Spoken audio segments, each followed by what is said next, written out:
সম্মানিত মুসল্লিবৃন্দ, পরকীয়া ও পর্দা এ বিষয়টা নিয়ে খুতবায় আলোচনা করব ইনশাআল্লাহ। ওয়া মা তাওফীকি ইল্লা বিল্লাহ, আলাইহি তাওয়াক্কালতু ওয়া ইলাইহি উনীব। বর্তমান সমাজ ব্যবস্থার পারিবারিক করুণ অবস্থায় আমরা বিষয়টা পর্যালোচনা করছি। বিগত খুতবায়ও আলোচনা করেছিলাম।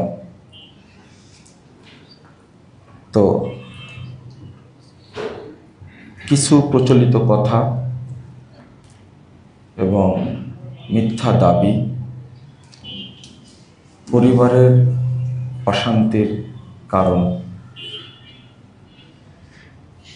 এইগুলো আলোচনা হওয়া উচিত। বিশেষ করে পরকীয়া এখন একটা মহামারী রোগের মতো হয়ে গেছে। বিবাহিত নারী পুরুষ উভয়ে পরকীয়া এই মহামারীর সাথে জড়িত। এমনকি বৃদ্ধ বয়সে মানুষ 70-75 বছর বয়স হয়ে গেছে,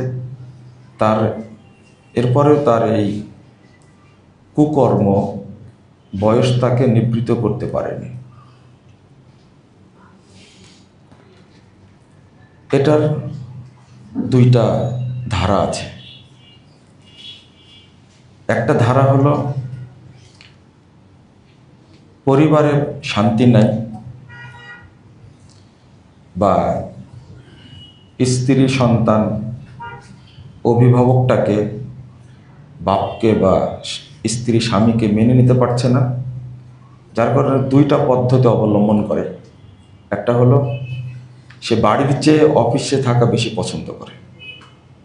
আপনারা একটা রিপোর্ট পড়েছেন কিনা জানি না, কিছুদিন আগে একটা পত্রিকায় রিপোর্ট প্রকাশ করেছিল যে পুরুষরা কেন, অধিকাংশ পুরুষ কেন অফিসে সময় কাটাতে চায়।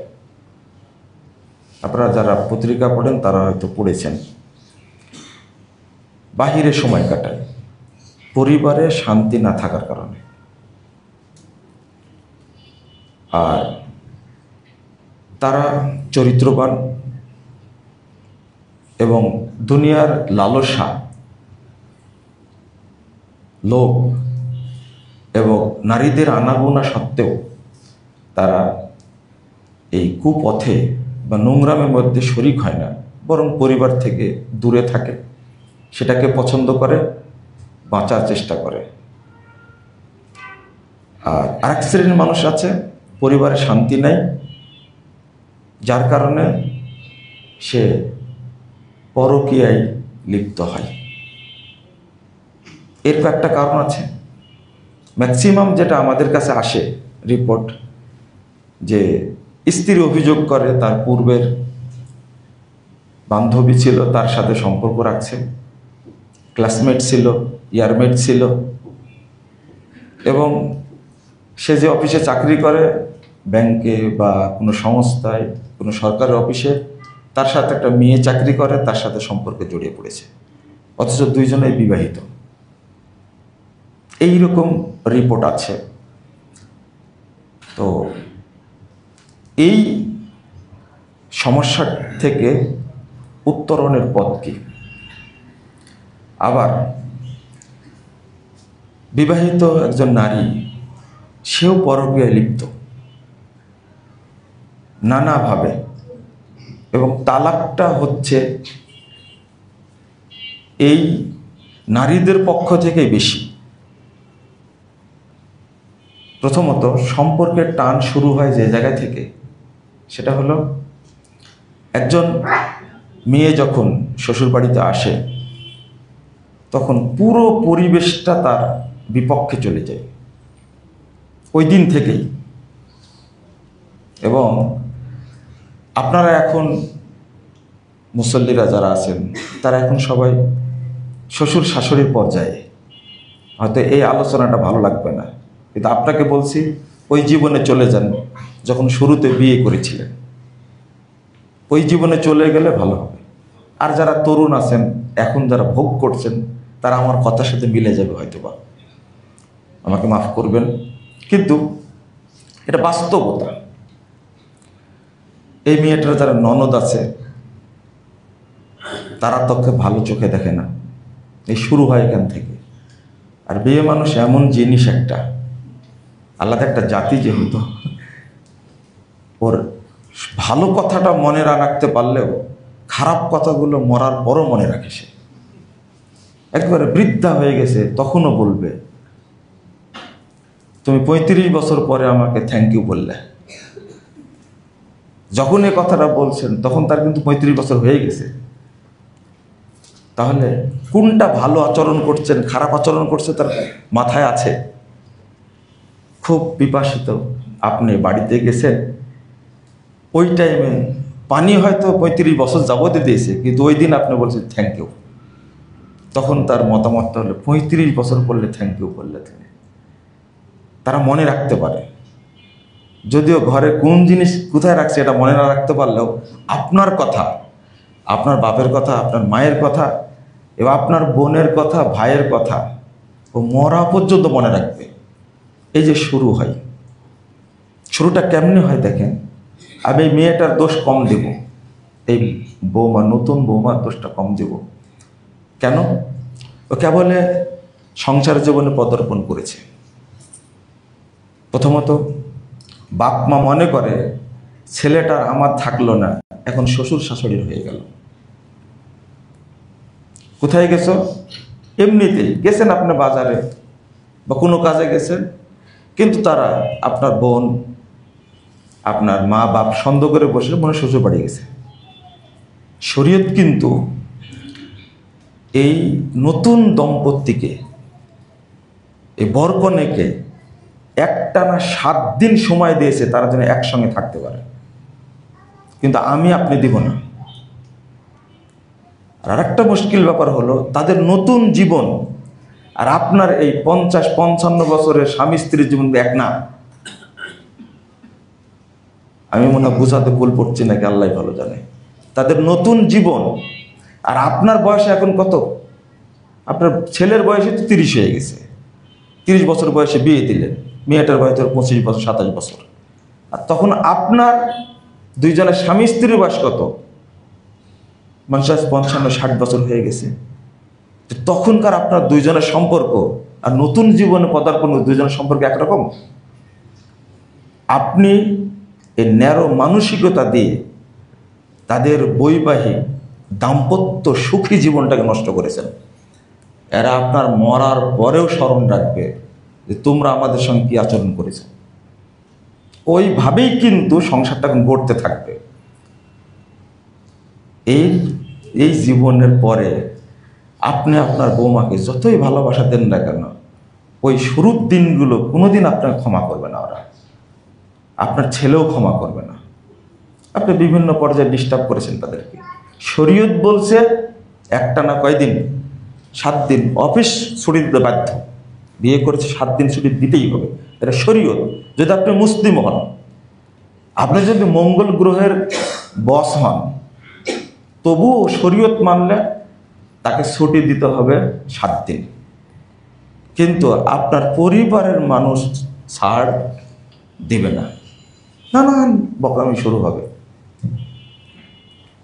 এরপরে অনেক সন্তান আছে যে সন্তানের জন্ম নেওয়া উচিত মা বাবার জন্য, কিন্তু ওই সন্তানের বিয়ে করা উচিত না। কারণ হলো অনেক সন্তান আছে এত কিছু বোঝার পরে ধৈর্য ধারণ না করে অত্যাচারটা কিন্তু করবে নিজের ওয়াইফের উপরেই। তার হকটা তাকে দিবে না, মা বাবার হকটাই সে বড় করে দেখবে। কথা ঠিক আছে, কারণ বউ এক সময় তালাক দিয়ে চলে যেতে পারে, কিন্তু বাপ মা তো তালাক দিতে পারবে না। পারবে? সন্তানকে পারে না। এই যে এই মেয়েটার যে গ্যাপ, বোমায়ের যে গ্যাপ, এই গ্যাপটা পূরণ করতে হতো তার পিতামাতাকে। তুমি শ্বশুরবাড়ি যাচ্ছ, তোমার হক কী আছে সেগুলো বুঝে দাও। এক নম্বর, এখানেই কথাটা বলিনি, রাসূলুল্লাহ সাল্লাল্লাহু আলাইহি ওয়াসাল্লাম বলছেন, তাসিলুর রাহিম তাজিদুর রিজক ওয়াল উমর। তুমি তোমার পিতা মাতার সাথে সদাচরণ করো, ভালো আচরণ করো, তাহলে দুইটা জিনিস হবে, কাজ করবে একটা, পাবে তুমি দুইটা। একটা, আল্লাহ তোমার রিজিক বৃদ্ধি করে দেবে। দুই নম্বর, তোমার বয়স বৃদ্ধি করে দেবে আল্লাহ। আর মাত্র দুইটা জিনিসই চাই, তাই না? বেশি দিন বাঁচতে চাই, আর কি সুখে থাকতে চাই। এই ব্যাখ্যাটা কি? বয়স বেড়ে দেবে আল্লাহ। এক নম্বর সদাচরণ পাওয়ার অধিকার কে রাখে? মা এবং বাবা, এই দুইজন। তো যদি এই মেয়েটা যদি জানতো এখন এই তোমার শ্বশুর শাশুড়ি তোমার নিকটের মানুষ, তুমি যদি তাদের প্রতি ভালো ধারণা রাখো, তাহলে এই বাপ মা তার সন্তানের জন্য যে দোয়াটা করবে, এই দোয়ার প্রাপ্য কি? একটা হলো আল্লাহর রিজিক বৃদ্ধি করে দিবেন, আর একটা তোমাদের বয়স বৃদ্ধি করে দিবেন। বয়স বৃদ্ধি করে দিবেন এর অর্থটা হলো আল্লাহ রাব্বুল আলামিন তাকে বিভিন্ন বালা মুসিবত থেকে হেফাজত করবেন। দুই নম্বর, মহামারী যে রোগ, শারীরিক যে সমস্যা, আল্লাহ সেইগুলো থেকে তাকে হেফাজত করবেন। একজন বোমায়ের জন্য এর চেয়ে বড় পাওয়ার কি হতে পারে? এটা আমি কিন্তু শরীয়ত বলছি, আমার কথাগুলো বর্তমান প্রেক্ষাপটের সাথে মিলাবেন না, কারণ এর বর্তমান প্রেক্ষাপটটা হলো নাস্তিকদের প্রেক্ষাপট। আপনি জান্নাতে যেতে চান, আমিও জান্নাতে যেতে চাই, আলোচনা হবে জান্নাতমুখী। আপনি যুক্তি দিয়ে বলতে পারবেন না। যেমন খুতবায় আলোচনা করলাম, নেগেটিভ বেশি বলেছেন আপনারা, কিছু মানুষ পজিটিভ বলেছেন। একজন বলছেন যে স্ত্রীর অনুমতি ছাড়া জান্নাতে যেতে পারবে না, এই হাদিসটা বললেন না কেন? একজন মহিলা আমাকে বলছে, এই এরকম হাদিস তো আমার জানা নাই। কি বলেন? জান্নাতে যেতে হলে কোনো পুরুষকে তার ওয়াইফের কি নিয়ে যেতে হবে? আমি খুব খুঁজলাম, এটা আগে থেকে জানতাম যেটা মিথ্যা কথা। এরপরে বলছেন যে স্বামীর পায়ের নিচে যেমন জান্নাত, তেমনি স্ত্রীর পায়ের নিচেও জান্নাত। কার? স্বামীর। আমি বললাম যে আপনি বুঝে সুঝে কিছু কথা বলেন, এরকম মিথ্যা কথা বলতে হবে না তো, যেটা শরীয়তে নাই বলবেন কেন? বুঝি তাহলে কোনো দলিলই নাই। যদি জাল হাদিস থাকতো বলতে পারতো জাল হাদিস, জালও যদি নাই বলবে কি করে? কিন্তু এটা হলো মেড ইন ম্যাডাম, বুঝছেন তো?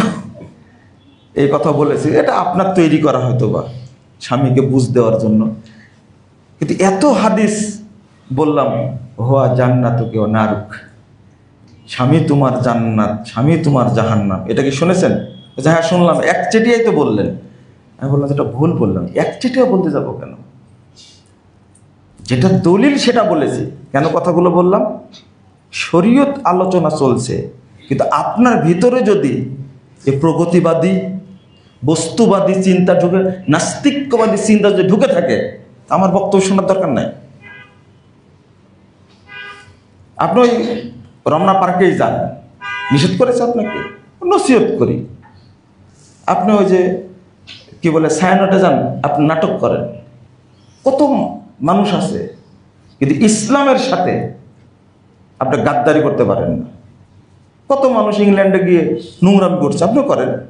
কিন্তু শরীয়তকে বিতর্কিত করবেন, এইটা কিন্তু আপনাকে ছাড় দেওয়ার সুযোগ নাই। এইভাবে বলতে হবে। শরীয়তের আলোকেই যদি ওই জায়গায় আবার ফিরে যাই, সেটা হলো একজন বৌমা যদি এই হাদিসটা বুঝতেন যে ঠিক আছে, আমরা আমাদের শ্বশুর শাশুড়ির সাথে ভালো আচরণ করে, আর পরিবারের কিভাবে তৈরি হয়েছে, ন্যারেটিভ ধারণা তৈরি হয়েছে কিভাবে, আপনারা সবাই প্রশ্ন করেন যে শ্বশুর শাশুড়িকে আমরা কি বলে ডাকবো? বুঝেন না মনে হয় কথাটা? প্রশ্ন করেন কি না? এটা করেন, আমাদের প্রশ্ন করা হয় শ্বশুর শাশুড়িকে কি বলে সম্বোধন করব। কিন্তু এই প্রশ্ন কোনোদিন আসে না যে আমার ওয়াইফ আমার বাপ মাকে কি বলে সম্বোধন করবে। একজন জামাই শ্বশুর বাড়ি বছর কয়বার যায়? একবার যায়। আর আমার মতো জামাই হলে তো মনে করেন যে 5-7 বছরও যাওয়া হয় না। একটা বছর চলে যায় শ্বশুর শাশুড়ির সাথে কথা হয় না। কথা বলে কে? তার মেয়ে আছে না, তার সব খবর তার কাছ থেকে পাওয়া যায় না। অসুস্থ হলে অটো বলে যে আব্বা অসুস্থ, অটো বলবে আপনাকে। শ্বশুর শাশুড়ির দূরের বিষয়, তার ব্যাপারে প্রশ্ন করছেন আপনি। কিন্তু আপনার প্রশ্ন করার দরকার ছিল আমার বাড়িতে আমি থাকি, আমার বউ থাকে, আমার বাপ মা থাকে, তা আমার বাপ মাকে আমার বউ কি বলে ডাকবে? কথা বলে বুঝেননি? প্রশ্নটা এটা হওয়ার দরকার ছিল কিনা? এই প্রশ্ন কেউ করে না। আমি ওর উত্তর দিয়ে কীভাবে জানেন? যেদিন বলবেন যে আমার আব্বা আম্মাকে আমার বউ কি বলে ডাকবো, সেদিন উত্তরটা দেব। আমি এই উত্তরটা এটাই দিই, দিয়ে রেখে দিই। উত্তর দেইনি আমি কোনোদিন। যেদিন কেউ প্রশ্ন করবে সেদিন উত্তর দিব। উত্তর তো আছে নিঃসন্দেহে, উত্তর তো অবশ্যই আছে। কিন্তু এই যে নেগেটিভ ধারণা যেটা তৈরি হয়েছে, আল্লাহ যেন বোঝার তৌফিক দান করেন। এরপরে এখানে কয়েকটা গুরুত্বপূর্ণ প্রসঙ্গ আছে। সেটা হলো একটা পরিবারে অশান্তির আমি সূত্রগুলো বলছিলাম। একটা মেয়েকে বিয়ে করে নিয়ে আসলেন। প্রথমত বিয়ের আগে যা শুনেছিলেন, বিয়ের পরে আপনি 1% পেতেও পারেন, নাও পেতে পারেন। 100% তো দূরের কথা, হয়তো 10% পেতে পারেন। কিন্তু যা শুনেছেন পাবেন কতটুকু? 10% পাবেন, 90% পাবেন না, হতেই পারে। এটা মেয়েটাও শুনেছে ছেলে সম্পর্কে, কিন্তু এসে দেখছে কি তার ভিতরে 10% গুণও নাই। ছেলেও পেয়ে গেছে এমন মহিলা যে তার মধ্যে আমি যেটা শুনেছি বিয়ের আগে তার 10% গুণাবলীও নাই। এখানে মাইনাস হয়ে গেছে কত? 90% মাইনাস হয়ে গেছে। এই যে শুরু হলো সম্পর্কের টানাপোড়েন, দুইজনেরই হতে পারে। এখানে আমি সমাধান দিই এইভাবে, আল্লাহর কাছে চাইতে হবে বিয়ের আগে যদি আপনি ভালো হন, আমি ভালো পুরুষ, আমি ভালো নারী, দোয়া করবেন আল্লাহ তুমি আমাকে নেককার একজন সঙ্গী মিলাই দিও। কিন্তু আপনার আত্মা খারাপ, নোংরা, আর আপনি দোয়া করছেন আল্লাহ রাব্বুল আলামিন তুমি আমার জন্য একটা নেককার স্ত্রী মিলিয়ে দিও। এইটা তো নিজেই স্ববিরোধী কথা বললেন। হ্যাঁ, তবে দোয়াটাই একমাত্র আমাদের জন্য কি পাথেও আল্লাহর কাছে বললে আল্লাহ কবুল করলে ভালো সঙ্গে আপনাকে আমাকে আল্লাহ মিলিয়ে দেবেন ইনশাআল্লাহ। এটা হলো শেষ সমাধান। হতেও পারে খারাপ। এরপরে ওই আপনার মেয়ে যখন চলে যাবে জামাইয়ের কাছে, বা আপনি যখন ছেলের জন্য একটা বৌমা নিয়ে আসবেন, তখন কিন্তু কিছু বিষয় তার জানা থাকার বিষয়। যেমন ওই হাদিসটা আগে বলেছি, রাসূলুল্লাহ সাল্লাল্লাহু আলাইহি সাল্লাম বলছেন আযাবুন নিসা বারাকাতান, মহিলাদের মধ্যে সবচেয়ে বরকতময় মহিলা, যার মধ্যে সবচেয়ে কল্যাণ নিহিত আছে। দেখেন মহিলাদেরকে বলছেন বরকতপূর্ণ মহিলা। গতদিন একটা হাদিস অনুবাদ করলাম, রাসূল সাল্লাল্লাহু আলাইহি সাল্লামকে জিজ্ঞেস করলেন যে আমরা কোন জিনিসটা মানে কি বলবো যে সঞ্চয় করে রাখবো। রাসূল সাল্লাল্লাহু আলাইহি সাল্লাম বলছেন 3 নম্বরে গিয়ে বলছেন জাওজাতান মুমিনা তুইনু আলাল আখিরা। ওই স্ত্রী হলো মানে সঞ্চিত সম্পদ, রক্ষিত সম্পদ, যেই স্ত্রী তার স্বামীকে আখিরাতের প্রতি উৎসাহিত করে। ইমানের প্রতি সহযোগিতা করে, এটা হলো গচ্ছিত সম্পদ। রাসূলুল্লাহ সাল্লাল্লাহু আলাইহি ওয়াসাল্লাম বলছেন আযামুন নিসা বারাকাতান, এখানে বলছেন আর একটা যে সবচেয়ে বরকতপূর্ণ মহিলা সে, কিন্তু পুরুষকে বলেনি বরকতপূর্ণ পুরুষ, মহিলাকেই বরকতপূর্ণ বলছেন, মহিলাকেই বরকতপূর্ণ বলছেন। আইসারুহা মাউনা, যার খরচ সবচেয়ে কম, যার চাহিদা সবচেয়ে কম, এই মহিলাটার মধ্যে আল্লাহ বেশি বরকত দেন। এই হাদিসটা পুরুষের পক্ষে গেল না মহিলার পক্ষে গেল? মহিলাদের পক্ষে বলে। কোনো পুরুষকে তো আল্লাহ রাসূল বলেননি এই পুরুষটা হলো সবচেয়ে বরকতপূর্ণ পুরুষ। বরকতপূর্ণ এবং সবচেয়ে বরকতপূর্ণ মহিলা যার চাহিদা কম। এবার চাহিদা শুরু হলো পরিবারে।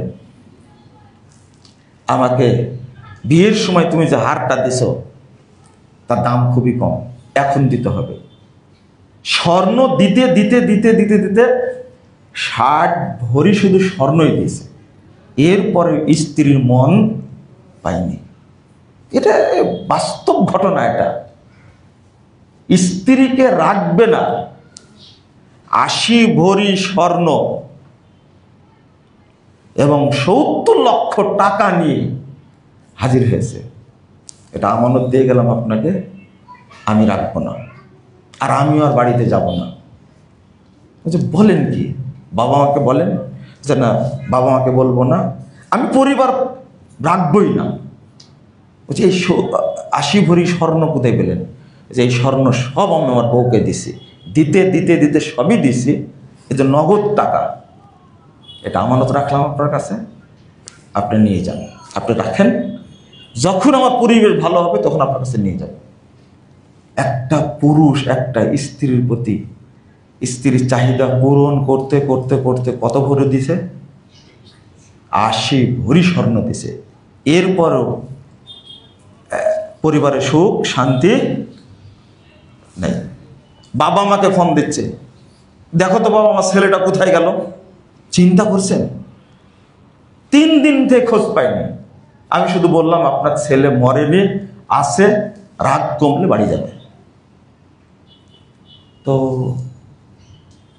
টাকাতে শান্তি কিনা যায় না, যায় না। আপনার হাজার হাজার কোটি টাকার মালিক, আপনার 5 মেয়ে দেখবেন 3 মেয়ের বিয়েই হয়নি, 2টার বিয়ে হয়েছে, জামাই ছেড়ে দিয়েছে। ও শান্তি গাছে ধরে, তাই না? কি শান্তিতে আছে আপনি? আপনার লিভার প্রতিস্থাপন করা হয়েছে, সিঙ্গাপুরে গেছেন, থাইল্যান্ড গেছেন, টাকার তো অভাব নাই, কিন্তু ভিতরে শান্তি বলে কিছু আছে কি? কিছুই নাই। টাকা মানুষকে শান্তি দিতে পারে না, এটা মুখে বলতাম, কিন্তু 4-5 মাস আগে যে ঘটনা ঘটে গেল আমার সাথে, তারপর থেকে বুঝি টাকা মানুষকে শান্তি দিতে পারে না, আরো চাই, আরো চাই। কিন্তু রাসূলুল্লাহ সাল্লাল্লাহু আলাইহি ওয়াসাল্লাম কত আগে বলে গেছেন আযামুন নিসা বারাকা, ওই মহিলা সবচেয়ে বরকতপূর্ণ মহিলা, যে মহিলা আইসারুহা মাউনা, যার চাহিদা একবারে কম, চাহিদা আর শেষ নেই। আর এখানে এই যে মানে সামাজিক যে অবস্থানটা, অন্যের মেয়েকে দেখে, মেয়েকে না দেখলেও সে দেখে ইউটিউব, সে দেখে ফেসবুক, তার কাছে 4-5টা মোবাইল, এইগুলো দেখে সে বিভ্রান্ত হয়, আবেগতাড়িত হয়ে নষ্ট হয়ে যায়।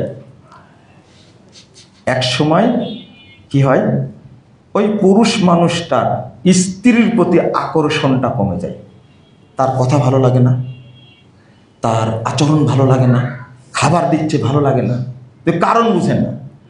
অথচ আল্লাহ রাব্বুল আলামিন কত আগে বলে দিয়েছেন দোয়া করার জন্য, রব্বানা হাবলানা মিন আজওয়াজিনা ওয়া যুররিয়াতিনা কুররাতা আইন ওয়াজআলনা লিল মুত্তাকিনা ইমামা। আপনি যতই যাই দেন না কেন, আল্লাহ যদি আপনার পরিবারে বিশেষ রহমত নাজিল না করেন, তাহলে আপনার স্ত্রী এবং আপনার সন্তানরা আপনার চক্ষু শীতল করবে না। রিক্সা চালায়, দিন আনে দিন খায়, কিন্তু বাড়ির যখন বাবা যায়, এই 3-4টা সন্তান দৌড় দিয়ে বাবার কাছে আসে, যা রান্না করেছে, একটা তরকারি, ডাল রান্না করেছে, আলু ভর্তা করেছে, এটা দিয়ে খেয়ে শান্তি করে ঘুমায়, পরের দিন আবার চলে যায়। কি শান্তি! কিন্তু পরিবারে প্রথমে ভিকটিম বানাইছে এই অভিভাবকটাকে। মা বারবার বাপ সম্পর্কে নেগেটিভ ধারণা দিয়ে দিতে বাপ বাড়িতে যায়, খোঁজই রাখে না। যে সন্তান ছোটতে ভাত খেত না বাবা না আসলে, বাবা আসবে 12টা বেজে যাচ্ছে, জেগে আছে, আব্বার সাথে খাবো, একসঙ্গে খাবো, সেই সন্তান একদিন পিতার বিরুদ্ধে চলে যায়। এই যে কিসের থেকে? বাপ একটা বলদ, বাপ একটা কি অধিকাংশ এই যে স্বামীর মূল্যায়ন না বোঝার কারণে স্ত্রীর ধারণা দেয়, আরে তোর বাপ কিছুই বুঝে না, অন্য মানুষ বাড়ি করছে, গাড়ি করছে, এত এত সব কিছু করছে, কি তোর বাপ বোকা। এই লোকের বাপও তাকে বোকা বানা রাখছিল বহুদিন। এখন স্ত্রীর কাছে সে বলদ, বোকা, সন্তানের কাছে বোকা, কিন্তু এর মধ্যে এই বোকা মানুষটাই হাজার হাজার কোটি টাকার মালিক হয়ে গেছে, 5টা সন্তান জন্ম দিয়েছে, তার ফ্ল্যাট আছে, সন্তানকে পড়াশোনা করে বিয়ে দিয়েছে, বড় করেছে, কিন্তু এই বাপটা আজও সফল হতে পারেনি। কি হয়ে আছে? বলদ নাম্বার 1 হয়ে আছে, সবার কাছেই বলদ। মানে যদি অভিভাবকের মর্যাদা বোঝা যেত, তাহলে এই খারাপ ধারণাটা বাড়ি থেকে তৈরি হতো না। কানাডায় বসে আছে এক সন্তান, বাপের খোঁজ রাখে না। আমেরিকা একটা বসে আছে, বাপের খোঁজ রাখে না। মানে ও খোঁজ রাখবে কেন? ও তো বলদ। আর আপনারা বলেন যে এই শিক্ষাটাই হলো নাকি মেরুদণ্ড। এই শিক্ষাটা হলো মেরুদণ্ড ভাঙ্গার মানে বড় একটা অস্ত্র। ইসলামী শিক্ষা না, ওইটা আলাদা আলোচনা। বাস্তবতা হলো এটা। কিছু তিতো কথা হলেও বলতেই হয়। এই যে অবস্থানটা যে তৈরি হয়েছে সমাজের, আমরা শুধু পরকীয়া করে চিল্লাচ্ছি, ভালো কথা। আল্লাহ রাব্বুল আলামিন বিধান দিয়েছেন একজন সামর্থ্যবান পুরুষের একই সঙ্গে 4টা স্ত্রী রাখার অধিকার আছে। অধিকার আছে 4টা স্ত্রী একসঙ্গে। এই বিধানটা কে দিয়েছেন? আল্লাহ দিয়েছেন। এখন বলবেন তাহলে কি বিয়ে করার জন্য উৎসাহিত করছেন? আমি উৎসাহিত করবো কেন? ইনসাফ করতে না পারলে একটা করো। কিন্তু আরো একজন শায়েখ বলছেন তুমি একটা বিয়ে করেছো মানে তোমার মধ্যে ইনসাফ নাই। এটা পরিষ্কার আল্লাহ কোরআনে বলে দিচ্ছে, ইনসাফ নাই তোমার মধ্যে। আমার এই বক্তব্য না, বক্তব্যটা হলো যে একটা পুরুষ একই সময়ে 4টা নারীর ভালোবাসা, আদর, স্নেহ আর যতই বলে প্রেম পাওয়ার যোগ্য, কিন্তু একটারই পায় না। বিয়ে একটা করেছে, ওই একটার থেকে ওই স্নেহটা পায় না, অথচ হকদার কয়টা মহিলার? এটা শরীয়ত। আমি আগে বলে নিছি, কিন্তু আমি বস্তুবাদী প্রকৃতবাদীর কথা বলছি না, আমি মুমিন, আমার কথা বলছি।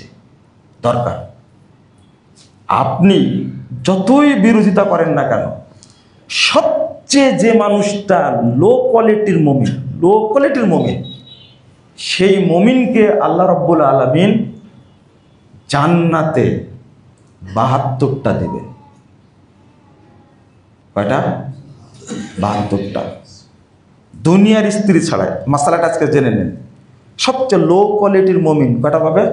72টা। 70টা হলো হুর। আর আল্লাহর কি বিধান, হাসিও লাগে, কি বলবো ভাষাটা। এই দুনিয়ার মহিলাদের সাথে 2 জন দিবেন বিয়ে, তাহলে কয় হলো? 72টা হলো। আর তার স্ত্রী যদি 4টা থাকে বা 5টা 6টা, বিয়ে করেছেন, মারা গেছে, বিয়ে করেছেন, তালাক হয়ে গেছেন, হতে হতে আলী রাদিয়াল্লাহু আনহুর স্ত্রী কয়টা ছিল? 9টা স্ত্রী ছিল, 31 জন সন্তান ছিলেন। ফাতেমা রাদিয়াল্লাহু আনহা 4টা সন্তান দিয়ে মারা গেছেন। তাহলে আলী রাদিয়াল্লাহু আনহু কি করবেন? আল্লাহ রাসূলের মৃত্যুর কয় মাস পরে মারা গেছেন? 6 মাস পরে মারা গেছেন। 6 মাস পরে মারা গেছেন। তাহলে 40 হিজরি পর্যন্ত বেঁচে ছিলেন, তাহলে বাকি 30টা বছর ওয়াইফ ছাড়াই থাকবে? আপনার ওয়াইফ একটা প্রশ্ন করতে, আমি যদি আগে মারা যাই তুমি কি করবে? তাই না? বলে না? বলবে। তাহলে তুমি কি আর একটা কাউকে বিয়ে করবে? আপনার ওয়াইফ চাচ্ছে ও সারাদিন এরকম বন্ধায় খায়। ফাতেমা রাদিয়াল্লাহু আনহা মারা গেলেন আল্লাহ রাসূলের মৃত্যুর কতদিন পরে? 6 মাস পরে। তাহলে আরো বাকি থাকলো কয় বছর? প্রায় 30 বছর। এই 30 বছরে তিনি বিয়ে করেছেন কয়টা? আরো 8টা। 31 জন সন্তান তার, 14টা ছেলে 17টা মেয়ে। ফাতেমা রাদিয়াল্লাহু আনহা 2 সন্তান না, হাসান হোসেন না, 2টা মেয়ে ছিল, রুকায়া এবং উম্মে কুলসুম, 2 জন। তো আমি যেটা বলতে চাচ্ছি যে এই দুনিয়াতে মনে করেন পরম্পরা আপনি বিয়ে করেছেন কয়টা? 4টাই হলো মনে করেন। তাহলে 4টার 72টা কয়টা হলো? আলী রাদিয়াল্লাহু আনহু কয়টা পাবেন? না, কথা শেষে না, আমি লো কোয়ালিটির। আলী রাদিয়াল্লাহু আনহু কিন্তু লো কোয়ালিটির না, একবারে 1 গ্রেডের একবারে। যদি কোনো ব্যক্তি ভালো মুমিন হয় তাহলে জান্নাতে হুরের সংখ্যা কত দিবেন আল্লাহ এ নির্ধারিত নয়। এই কথাটা আপনার ওয়াইফের জন্য, আমার ওয়াইফের জন্য কঠিন ভারী। বলে কি? আপনি একটা মুমিন হলে আল্লাহর সামনে বিরোধিতা করতে পারবেন? এর পরেও বলছেন, মনে করেন কেউ বলছেন 7,000 স্ত্রী পাবে, এগুলো বর্ণনাগুলো ঠিক না, কিন্তু যেটা আনলিমিটেড, 700 তো হতে পারে, 7,000ও তো হতে পারে, আনলিমিটেড। আমি যেটা বোঝাতে চাচ্ছি যে আনলিমিটেড যেহেতু বলা হয়েছে, তাহলে আর সেখানে আপনার ওয়াইফ যদি একজন হয় দুনিয়াতে, ওখানেও কয়জন হবে? একজনই হবে। তাও আপনি কনফার্ম না ও আপনার সাথে যাবে কি না, তাই না? যদি স্ত্রীটা লুতের মতো হয়, লুত আলাইহিস সালামের মতো, তাহলে কি হবে? হ্যাঁ, যদি স্ত্রীটা নূহ আলাইহিস সালামের মতো হয় তখন কি যাবে কি সাথে আপনার? না। প্রশ্ন হলো, তো মহিলারা পাবে না, কিন্তু স্বামীরা জান্নাতে এত হুর পাবে কেন? উত্তর বুঝেননি? 4টা 5টা 9টা স্ত্রী খেদমত করেও স্বামীর যথাযথ হক আদায় করেনি। এই হক আদায় আল্লাহ জান্নাতের ব্যবস্থা করে। এবার যান, ছুটে বেড়ান আপনি, এটা শরীয়ত। জায়গায় আসি, আপনি যখন একজন স্ত্রীর হিসাবে স্বামীর হক আদায় করতে পারছেন না, আপনি তার যথাযথ হক আদায় করতে পারছেন না, ওই কথাগুলো গতদিনে বলেছিলাম।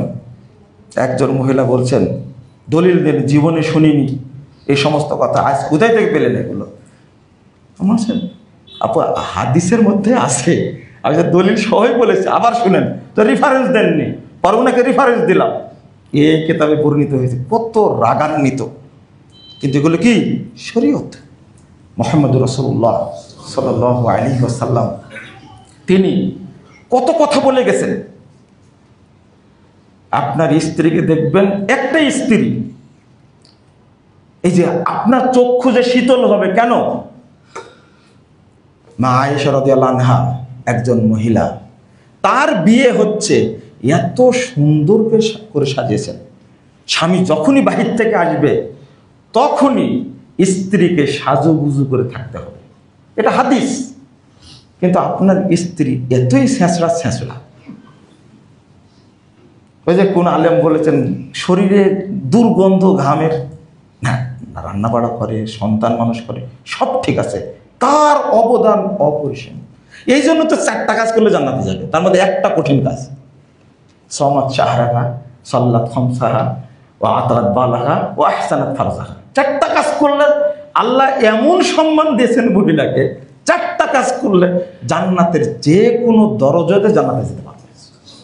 এটা পুরুষের জন্য আল্লাহ বলেননি, গতদিনে তো বলেছি, কোন পুরুষ মানুষ আল্লাহকে জীবিত অবস্থায় দেখতে পায়নি। একজন দেখেছেন, সে হলো মহিলা, তিনি কে? আসিয়া, ফেরাউনের স্ত্রী। আর আল্লাহ একজন মহিলাকে সালাম দিয়েছেন, একজন মহিলাকে। আল্লাহ কাউকে সালাম দিয়েছেন রেকর্ড নেই, কিন্তু আল্লাহ সালাম দিয়েছেন মানুষের মধ্যে একজনকে, কোনো নবীকেও সালাম দেননি। একজন মহিলাকে সালাম দিয়েছে, তিনি হলেন খাদিজা রাদিয়াল্লাহু আনহা। চিন্তা করেন কি এই মহিলার মধ্যে কি ছিল, কত যেটা বলেছে, আমি ওইদিকে যাচ্ছি না। তো মহিলার সম্মানই বেশি, ছেলেদের সবচেয়ে সম্মান পাওয়ার অধিকারকে মা। উম্মুকা উম্মুকা উম্মুকা, এই হাদিসগুলো আপনাদের জানা আছে তো। জাকির নায়ক আরো সুন্দর করে বলে, ফার্স্ট পুরস্কার তার, সেকেন্ড পুরস্কারও তার, থার্ড পুরস্কারও কি তার, ফোর্থ টাকার বাবার। মর্যাদা, সান্ত্বনা পুরস্কার, মর্যাদা মহিলাদেরই, কিন্তু ওই মর্যাদাটা আমরা নিতে পারি না। হ্যাঁ, আপনি একটু চিন্তা করবেন, চক্ষু শীতল হবে কি করে? ওই রকম স্বামী হিসাবে স্ত্রীর কাছে, ওই রকম স্ত্রী হিসাবে স্বামী হিসাবে ওই রকম, এরকম একটা পর্যায়ে না থাকা পর্যন্ত পরিবারে শান্তি আসার কোনো সুযোগ নেই। আমরা যদি পরিবারটাকে সুন্দরভাবে গড়তে পারি, তাহলে ইবলিস এই পরকীয়াকে দূর করে দেবে, সহশিক্ষা বাদ দিয়ে দেন। এটা তো পারবেন না। আর যে প্রতিষ্ঠানে বানর তৈরি হয়, সেখানে মুসলমানের সন্তান যাবে কেন? এখনো তো মাদ্রাসায় পড়াশোনা করে বিশেষ ক্যাডার হওয়া যায় না? হওয়া যায়। ঢাকা বিশ্ববিদ্যালয়ে পরীক্ষা দেয়, ফার্স্ট হওয়া যায়, জাজ হওয়া যায়, ম্যাজিস্ট্রেট হওয়া যায়, সচিব হওয়া যায় মাদ্রাসায় পড়ে। তা আমার সন্তান, আপনার সন্তান কেন এই সমস্ত প্রতিষ্ঠানে পড়বে? সহশিক্ষা একটা মহামারী। আর সেখান থেকে গিয়ে শিখে আপনার বয়ফ্রেন্ড, গার্লফ্রেন্ড, আস্তাগফিরুল্লাহ আস্তাগফিরুল্লাহ, পার্টনার, নতুন আরেকটা ভাষা কি যে জন্ম দিছে এটা। এই সমস্ত পরিবারে কি পর্দা থাকে? বিয়ে করবে না। আর আপনার চিন্তা, শেষ কথা বলে শেষ করে দিই, আপনার চিন্তা একটা, যে মহিলার বাচ্চা হয় না ওই মহিলাকে বিয়ে করতে হবে, তাই না? পারছেন না, ঠিকছে না। মেয়েরা যেমন বিয়ের পরে তালাক দিচ্ছে না, খোলা করার অধিকার রাখে, আপনার তালাক দেওয়ার অধিকার নাই। তালাকটা তো ভারী করে নিয়েছেন কেন? এত ভারী করে নিয়েছেন কেন? মুহাম্মদুর রাসূলুল্লাহ সাল্লাল্লাহু আলাইহি ওয়াসাল্লাম একটা কথা বলার কারণে তালাক দিয়েছেন, একটা কথা বলার কারণে। যেদিন বিয়ে হবে সেই দিন শুধু বলছেন যে আমি আপনার থেকে মুক্ত। হয়তো কোনো কিছু মনে করেছে, রাসূলুল্লাহ সাল্লাল্লাহু আলাইহি ওয়াসাল্লাম বলেছে ঠিক আছে যাও, তুমি তোমার পরিবারে চলে যাও। একটা কথা বলেছেন স্ত্রী, না চলবে না। প্রথম দিনই বলেছেন, বিয়ের মাজলিসে বসে, বুঝাতে পারলাম না, সহিহ বুখারীর হাদিস। বিয়ের মাজলিসে বসে একটা কথা বলেছেন, যাও তুমি তোমার পরিবারের কাছে চলে যাও, দুইটা কাপড় নিয়ে নাও, যাও চলে যাও। আল্লাহর নবী মুহাম্মদ সাল্লাল্লাহু আলাইহি ওয়াসাল্লাম যে তালাক দেন, আর কেন বলছি জানেন? তিনটা জিনিসের মধ্যে ও কল্যাণ আছে। একটা ঘোড়া, বাড়ি, আর একটা মহিলা, আর একটা ঘোড়া। তাহলে মহিলার মধ্যে অকল্যাণ কি? অকল্যাণ কি? যদি মেয়েটা পর্দা না করে, আপনার বাড়িতে কোনো দিন বরকত নাজিল হবে না। এক, পর্দা তো দরকার, নামাজই পড়ে না, তাহলে ওর মধ্যে কি আছে? অকল্যাণ আছে। দুই নম্বরটা হলো, যে মহিলা বাচ্চা দেয় না, ওর মধ্যে অকল্যাণ আছে। আর একটা বিয়ে করলে কি সমস্যা হতে পারে? আপনি মনে করবেন যে আর একটা বিয়ে করার পরেও যদি বাচ্চা না হয়, কিন্তু হাদিসটা কোথায় যাবে? হতেই পারে যে মহিলাটা বাচ্চা দেয় না, আপনার ওয়াইফ মারা গেছে, তেমন একটা মেয়েকে বিয়ে করবেন যার বাচ্চা হওয়ার সম্ভাবনা নেই। তো অকল্যাণটাকে নিয়ে আসলেন, অকল্যাণটা বয়ে নিয়ে আসলেন আপনি।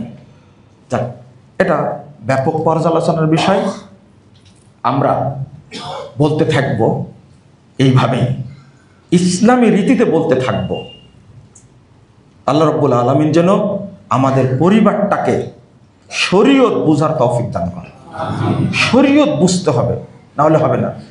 স্বামী মারা গেছে, আপনি যুক্তি দিবেন আমাকে কেন 4 মাস 10 দিন ইদ্যত পালন করতে হবে? তার জন্য মরা মানুষের জন্য ইদ্যত কিসে, তাই না? 4 মাস 10 দিন অপেক্ষা করতে হবে স্ত্রীকে, কাকে? কিন্তু স্ত্রী মারা গেছে, স্বামী কয়দিন শোক পালন করবে? কয়দিন? একদিনও না, একদিনও না, দলিলে নাই। এখন লেগে যান আপনারা। মুজাফফর কি বলা শুরু করলো? আমার কথাটা কোরআনের কথা, এটা কোরআনের কথা। এটা স্বামী মারা গেছে, তার জন্য 4 মাস 10 দিন ঈদ পালন করতে হবে, কোরআনের কথাটা। আপনি যদি মুসলিম হন তাহলে এখান থেকে মর্যাদা ফুটে ওঠে। এই শরীয়তগুলো না বুঝার কারণে আমাদের পরিবারের সমস্যা হচ্ছে, আর আধুনিক যুগ তো সমস্যা আরও হবে। এর মধ্যে থেকে যারা মুমিন তাদেরকে আল্লাহ হেফাজত করবেন ইনশাআল্লাহ। যারা জান্নাতে যাবে এর মধ্যে থেকে আল্লাহ তাদেরকে হেফাজত করবেন ইনশাআল্লাহ। পরিবারকে ওইভাবে শিক্ষা দিবেন এবং ওইভাবে পরিবারটাকে ইসলামপন্থী করবেন। দেখবেন আপনার ফ্যামিলি থেকে বড় আলেম তৈরি হবে। আলেম তৈরি না হলে এমন একজন ব্যক্তি তৈরি হবে যার মাধ্যমে জাতি উপকৃত হবে, দেশ উপকৃত হবে, মানুষ উপকৃত হবে ইনশাআল্লাহ। আল্লাহ তুমি আমাদের কবুল করো, আমিন।